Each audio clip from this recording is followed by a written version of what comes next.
दिल्ली में खटीक समाज के युवक तरुण खटीक की हत्या के विरोध में सोमवार को टोंक में खटीक समाज सहित सर्व समाज के लोगों ने प्रदर्शन किया। बड़ी संख्या में लोग घंटाघर पर एकत्रित हुए और वहां से रैली के रूप में कलेक्ट्रेट पहुंचे। कलेक्ट्रेट पहुंचकर प्रदर्शनकारियों ने दिल्ली की मुख्यमंत्री के नाम कलेक्टर कल्पना अग्रवाल को ज्ञापन सौंपा। ज्ञापन में आरोपियों को फांसी की सजा देने, मृतक के परिजनों को 1 करोड़ रुपए की आर्थिक सहायता देने और पूरे मामले की सीबीआई जांच कराने की मांग की। ज्ञापन में बताया गया है कि होली के दिन एक 3 वर्षीय बच्चे द्वारा सड़क पर फेंके गए पानी के गुब्बारे के छींटे मुस्लिम समुदाय की एक महिला पर पड़ गए थे। इससे नाराज होकर कुछ लोगों ने तरुण खटीक और उनके परिवार पर हमला कर दिया, जिसमें तरुण खटीक की निर्मम हत्या कर दी गई। खटीक समाज में इस घटना की कड़ी निंदा करते हुए जो है दोषियों के खिलाफ सख्त कार्रवाई की मांग की गई है और फांसी की सजा की मांग भी की गई है। साथ ही मृतक के परिवार को 1 करोड़ रुपए मुआवजा देने की बात भी कही गई है। वहीं इस मौके पर मोतीलाल पहाड़िया, गुड्डू चावला, विष्णु चावला, सत्यनारायण नामा सहित रोहिताश कुमावत, लड्डूलाल किराड़ सहित विजय चावला, राधेश्याम चावला, सीताराम चावला, पंकज पहाड़िया, सोनू परिडवाल, कमलेश चावला, कैलाश चावला, राजेश मुनिया, सौरभ पहाड़िया, सचिन किराड़, अन्नू तसेरा, कन्हैया लाल टेपण सहित कई लोग मौजूद रहे। एडवोकेट विजय चावला, सामाजिक कार्यकर्ता। किस तरह का आक्रोश समाज में देखने को मिल रहा है? पूरे ही समाज में बड़ा आक्रोश है और एक बालक की निर्मम हत्या की गई है जो प्री प्लानिंग के तहत की गई है। ये लोग पहले ही प्लान बना के रहते हैं और अपने प्लान को अंजाम दे देते हैं। इन लोगों ने पहले भी कई घटनाओं को इसी को अंजाम दिया है और हाल ही में 3-4 दिन पहले अपने यहाँ पर भी क्या बोलते हैं विशेष समुदाय ने जाटापाड़ा के अंदर भी इन्होंने हमला किया है और अपने हीरा चौक के अंदर भी हमला किया है। ये लोग मकानों की छतों पे पत्थर भरे रहते हैं और हिंदुओं को टारगेट करते हैं, हिंदुओं की औरतों को टारगेट करते हैं। इनका प्री प्लानिंग ये रहता है कि भाई कैसे भी करके हिंदू समाज को परेशान किया जाए और हिंदू समाज को परेशान करके इनके खाली कराया जाए, मगर इनके इनके करने से कुछ नहीं होगा। अब हिंदू समाज एक हो चुका है। हिंदू समाज भले से खटीक हो, गुर्जर हो, हरिजन हो, मीणा हो, जाट हो, कोई भी हिंदू समाज का आदमी अलग नहीं है।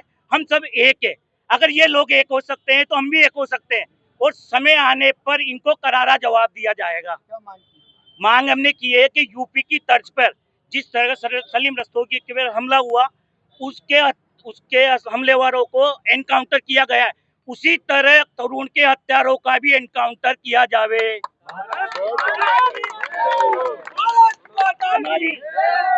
हमारी दिल्ली सरकार ने, रेखा गुप्ता सरकार ने इन पे कार्रवाई की है, बुलडोजर कार्रवाई कर दी गई है, मगर बुलडोजर कार्रवाई से हम लोग कतई संतुष्ट नहीं है। हम जब तक इनका एनकाउंटर नहीं होगा, जब तक हम हमारा आंदोलन जारी रखेंगे और इनके पर खिलाफ सख्त से सख्त कार्रवाई और इनका एनकाउंटर चाहते हैं हम।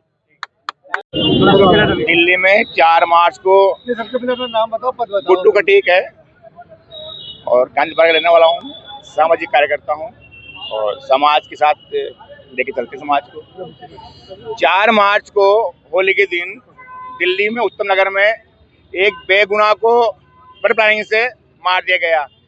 सिर्फ एक किसी बात की एक छोटी सी बच्ची के द्वारा एक मुस्लिम महिला के ऊपर गुब्बारे से रंग के छिटे डाल दिए गए। उस गुब्बारे के छिटे से सारे समाज ने, खटीक समाज के लोगों ने उनसे माफी मांग ली थी। मामला शांत हो गया था। जब शाम को वो गए, वरुण जो वो गया, उसको पर प्लानिंग से उन्होंने बेरहमी से मारा, उसको काट के वहाँ डाल दिया गया। ये लोग कहते हैं हम सब भाईचारा रहते हैं, ये भाईचारा नहीं है। उनके पड़ोस में मकान थे, अगर भाईचारा होता तो एक छोटी सी घटना को वो भूल जाते हैं। और होली ऐसी भी रंगों का त्योहार है, अगर त्योहार पे होली पर रंग डल गया तो उसकी इतनी बड़ी सजा नहीं होना चाहिए। जो उन्होंने सजा दी है वो इतनी बड़ी सजा नहीं होनी चाहिए। हमने कलेक्टर साहब से मांग की है, एक तो वरुण के हत्यारों को फांसी मिले, एक उसको मुआवजे के तौर पे 1 करोड़ मिले, एक दूसरे घर पे नौकरी मिले, अकेला कमाने वाला था। और जो ऐसे समुदाय ऐसे लोग हैं उन पे कड़ी से कड़ी कार्रवाई हो। और जो मुस्लिम महिला थी, विशेष तौर से वो मुख्य आरोपी थी, उसी के कारण ये सब झगड़ा हुआ, तो उस मुस्लिम महिला के ऊपर भी 30 का मुकदमा दर्ज हो। और हमने 7 दिन टाइम दिया है, अगर 7 दिन में हमारे पे कोई वो नहीं होती है तो हम पूरे राजस्थान में खटीक समाज द्वारा बड़ा आंदोलन करेंगे। एक मैं आपके माध्यम से कह रहा हूँ, सबको भी कह रहा हूँ कि जितनी भी बिजली चोरी है ये सब मुस्लिम समाज के लोग करते हैं। सब मुस्लिम इनके ब्लास्टिंग ये करते हैं, बजरे का काम ये करते हैं, दिन भर ट्रैक्टर चलते रहते हैं, एक्सीडेंट हो जाते हैं, इनके कई लोग इकट्ठे होकर आ जाते हैं। और हमारी जो समाज है वो सब बटी हुई है समाज है। तो जो योगी जी ने कहा है कि बटोगे तो कटोगे, इसलिए सभी समाज समझ कहता हूँ कि सब एक रहें और सेफ रहें। आज हमारी बारी है, कल उनकी बारी है। आज हमारी बारी है, कल उनकी बारी है। इसलिए आप सभी मीडिया मार्ग कह रहा हूँ, समस्त हिंदू समाज एक रहे। कोई गुर्जर, कोई खटीक, कोई माहवर, कोई जाट नहीं बने। जिस भी भाई पे अत्याचार हो वो सब इकट्ठे हो गए और हमारा साथ दें। ये अकेला खटी नहीं मरा है, ये एक हिंदू भाई मरा है। और मैं बात समाज की नहीं करता हूँ, मैं हिंदू भाई की बात करता हूँ और हम हिंदू समाज से बिलोंग करते हैं। इसलिए आप मीडिया माध्यम से कह रहे हैं कि हम एक हैं तो हम सब सेफ हैं।